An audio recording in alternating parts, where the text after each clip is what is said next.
एमिति भी प्रेम हुए एपिसोड 5 सेथिपाई से सबु कथा कहब बोली भाविला। अनन्या युग पाखरे बसी ता हाथ धरी कहला, युग तमे तो जानिथिबो मोर एबे बाहाघर होई जिवो, हेले मु आज तुमको मो हृदयर कथा कहबी। ए कथा सुनी युग कहला, अनु मु भी तुमको किछि कहबाकू चाहूछि, हेले तुमको मु कहि पारुनी। मु बहुत चेष्टा करिछि हेले भी सेथिरे सफल होई पारिनी। एतिकी कही युग जोर से निश्वास नेला आउ तार मनर कथा कहबाकू लागिला। अनु मु तुमको देखिबा दिनरु बहुत लाइक करुछि। आज पर्यंत मु कहा सह एते क्लोज रे मिसिनी, हेले एबे मु तुम सह मिसिबा पूर्वरु अलगा होई जाउछि। मु तुमको अनु बहुत भल पाउछि। तुम बिना मोर किछि अस्तित्व नाही।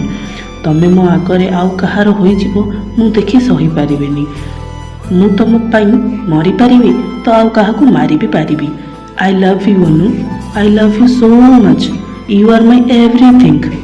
एतिकी कथा शुणी अनन्या युग को जोर से हक करे कांदिबारे लागिला आउ कहिला, मु भी तुमको बहुत भल पाए युग, हेले तुमको मु किछि कहि पारु नथिली। तुम फैमिली कथा जानी मु बहुत डरी जाइथिली। मु भाबिली ए कथा तुम बापा माँ जानिले मो परिवार रो किछि क्षति करि देबे आउ मोर परिवार को मु कष्ट रे देखि पारि नथांती, कारण मु मोर परिवार को बहुत भल पाए। युग अनन्या को कहिला, चलो आमे कोर्ट मैरिज करदेबा। अनन्या युग को मना करी कहिला, ना युग मु एमिति किछि करि पारिबिनी। तुमको भल पाउछि सत, किंतु परिवार विरुद्ध रे जाई मु तुमको मैरिज करि पारिबिनी। हेले काहे कि अनु तमे तुम बापा माँ खुशी पाई आउ काहाकू बाहा हेउछ कोन पाई जाहाकू तमे भल पाउनो? तमे आम विषय घरे कहून कोन पाई? तमे युग बुझी पारुनो। मु घरे कहिले भी किछि लाभ नाही। आम घरे राजी हेले भी तुम बापा माँ आम एई भल पाइबाकू स्वीकृति देबेनी। युग कहिला अनन्या को, तमे अनु आउ काहाकू बाहाले मध्य मु तुमको भल पाउथिबी। तुम जगह मोर हृदय रे केई नहीं पारिबे नाही कही युग अनन्या को लास्ट हक करिला आउ फोरहेड रे किस कला। अनन्या एठू कांदी कांदी घर को पळे आसिला। रूम रे एमिति ही अनन्या कांदु थाए। ता पछरे केशव आसी छिड़ा होइजे ताकू जणा नाही।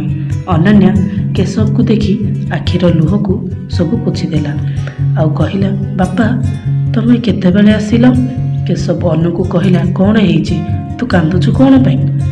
तू ए बाहाघरे राजी तो? अनु आउ किछि कहि पारिला नाही। केशव जोर देई पचारिला, कोन हेइछि कह?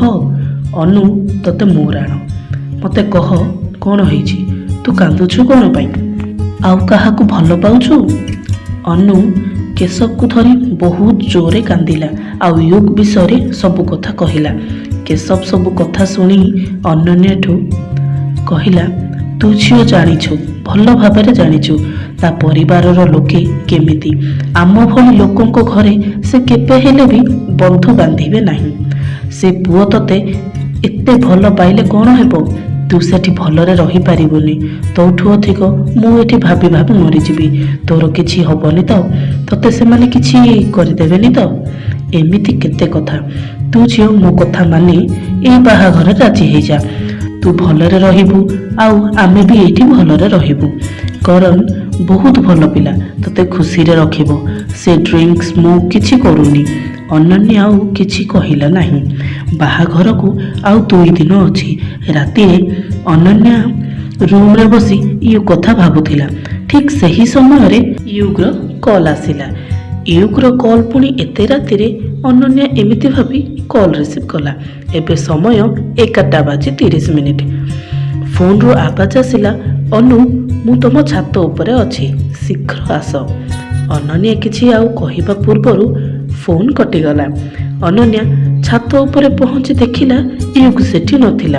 अनन्या युग को फोन करी कहिला, युग तमे कोठी अछ? मु आसी छात उपरे अछि, हेले तमे एठी नाहो। तमे मो सह मजाक करुन तो? युग कहिला, थरे पछकु बुली देख। अनन्या पछकु बुली देखिला बेलकू युग